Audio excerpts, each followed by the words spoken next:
అందుకే ఆ వ్యక్తికి చెప్పాలనుకుంటున్నా జగన్కి, అయ్యా 10th క్లాస్ తప్పిన బ్యాచ్ మేము కాదు, అయ్యా స్టాన్ఫర్డ్కి వెళ్ళిన బ్యాచ్ మేము. మూడోసారి నిన్ను ఛాలెంజ్ చేస్తున్నా జగన్.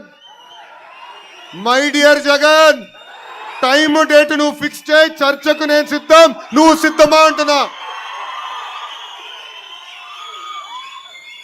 16 నెలలు జైలుకి వెళ్ళింది ఎవరో ప్రజలకు బాగా తెలుసబ్బా.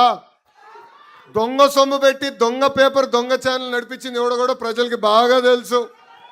డిఎస్సి గురించి చర్చిద్దాం, మీరు ముఖ్యమంత్రిగా ఉన్నప్పుడు గ్రూప్ 1 కుంభకోణం గురించి చర్చిద్దాం, క్వార్టర్ బాటిల్ కుంభకోణం గురించి కూడా చర్చిద్దాం. నేను రెడీ అని చెప్తున్నా. మొన్న ఛాలెంజ్ చేస్తే ఆయన పక్కన ఒక చెంచా బయటకు వచ్చాడు. అరే నేను ఛాలెంజ్ చేసింది మీ నాయకుడిని, దమ్ము ధైర్యం మీ నాయకుడికి లేదు, మధ్యలో నువ్వేడా వచ్చి నాకు ఛాలెంజ్ చేసేది. ఆయన ఛాలెంజ్ చేశాడు, నేను రెడీ అన్నా. అరే సిబిఐ ఎంక్వైరీ అంటున్నాడు.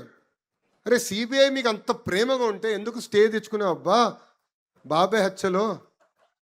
సిబిఐ నీకు అంత ప్రేమ ఉంటే నీ సొంత కేసులు ముందరికి వెళ్లకుండా కోర్టుకి వాయిదాలు ఎందుకు వేస్తున్నారా బాయ్?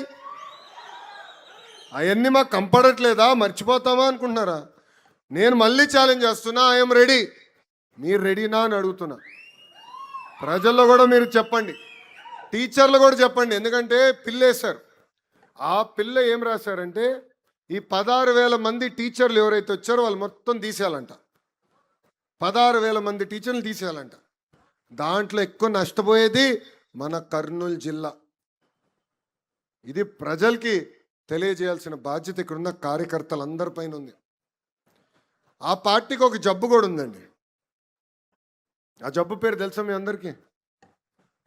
సిసిడి. ఏంటిది? క్రెడిట్ చోరీ డిసార్డర్, క్రెడిట్ చోరీ జబ్బు. గూగుల్ మనం తీసుకొస్తే ఆయన అంటాడు నేను ఆల్రెడీ మాట్లాడాను, డావోస్లో కలిసిన గూగుల్ నేనే తీసుకొచ్చినాడు. మళ్ళీ 5 సంవత్సరాలు ఎందుకు తీసుకురాలి రబీ? దాని తర్వాత ఆసిల్లర్ మిత్తల్ అని ఒక పెద్ద స్టీల్ ప్లాంట్ తీసుకొచ్చాం. పాప ఆ కంపెనీకి తెలిసిన వ్యక్తి ఆదిత్య మిత్తల్, ప్రమోటర్ నాకు బాగా తెలుసు, ఒక జూమ్ కాల్లో క్లోజ్ చేశారు. అయిపోయింది, వచ్చారు. అది బయటకు వచ్చింది న్యూస్. ఈ మహానుభావుడు ప్రెస్ మీట్ పెట్టి అది రాదు, పక్క రాష్ట్రానికి వెళ్ళిపోయింది, వీళ్ళు ఒకే దుష్ప్రచారం చేస్తున్నారు, అది రానే రాదు రబీ అంటాడు. తీసుకొచ్చావు, శంకుస్థాపన అయింది, నేను తీసుకొచ్చానంటాడు. ఇట్లనే కానిస్తే, ఇట్లనే మనం ఊరుకుంటే August 15th వచ్చినప్పుడు చెప్తాడు. ఏం చెప్తాడంటే మా తాత పోరాడాడు రబాయ్ స్వాతంత్రానికి, గాంధీ తాత కన్నా మా తాత గొప్పవాడు, మా తాత వల్లనే స్వాతంత్రం వచ్చిందని చెప్తాడు. ఇది క్రెడిట్ చోరీ డిసార్డర్ అంటే. ఇప్పుడు భోగాపురం పైన కూడా బయలుదేరాడు. 5 సంవత్సరాలు ఏం పనులు చేయాలా, పట్టించుకోవాలా, కనీసం ఒక్కసారి వెళ్ళి చూడలా. ఇప్పుడు ఎయిర్పోర్ట్ అయిపోయింది, ప్రధానమంత్రి గారు వచ్చి ఓపెనింగ్ వస్తుంటే ఇప్పుడు బయలుదేరాడు మహానుభావుడు. అందుకే ఆ జబ్బు ఉంది పాపం. లండన్ మందులు సరిగ్గా పనిచేయట్లేదు ఈ మధ్యన. 10వ తరగతిలో he was state first rank. Appalaraju అనే వ్యక్తి వీళ్ళ నాన్న 10th క్లాస్లో స్టేట్ ఫస్ట్. చంద్రబాబు నాయుడు గతంలో ముఖ్యమంత్రిగా ఉన్నప్పుడు వచ్చి అవార్డు ఇచ్చినాడు వీళ్ళ నాయనకు, స్టేట్ ఫస్ట్ అవార్డు ఇచ్చినాడు.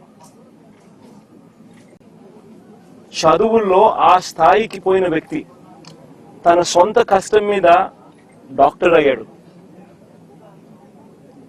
లోకేష్ మాదిరి డొనేషన్ కట్టి స్టాన్ఫోర్డ్ సీట్ తెచ్చుకోలా, సొంత కష్టం మీద కష్టపడి చదివి డాక్టర్ అయినాడు.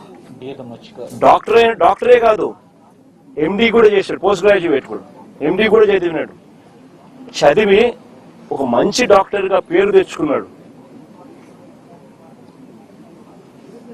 తర్వాత నేను టికెట్ వైఎస్ఆర్సీపీ తరఫున టికెట్ ఇస్తే ప్రజల ఆశీర్వాదాలతో ఎమ్మెల్యేగా అయ్యాడు. దాని తర్వాత మన పార్టీలో మంత్రిగా కూడా పనిచేశాడు. అంటే ఒక బీసీ నాయకుడు, ఒక అతి సామాన్యమైన కుటుంబం నుంచి వచ్చి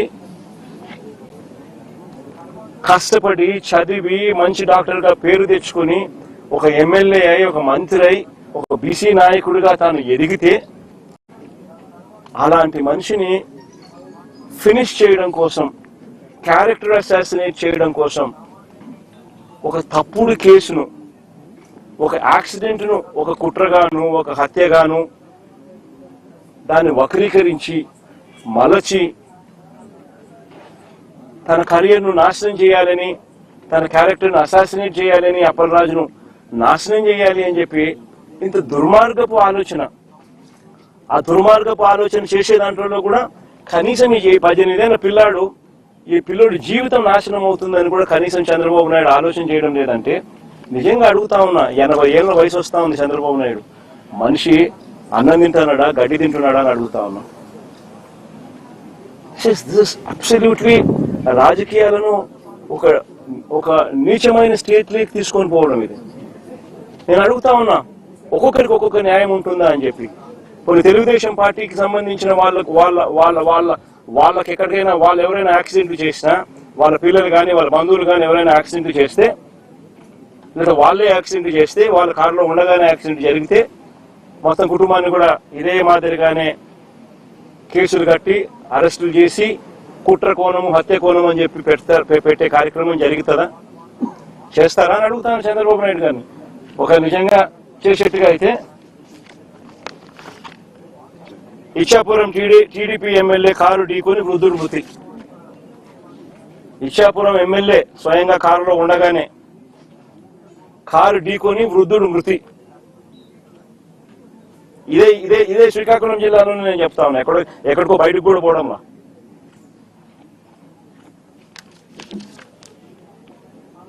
(31/12/2024).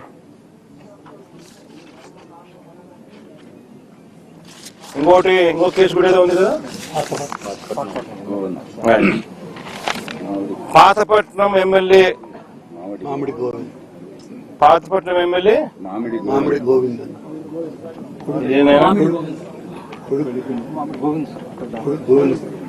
ఇదేంది కొడుకును తప్పించి డ్రైవర్. పాతపట్నం ఎమ్మెల్యే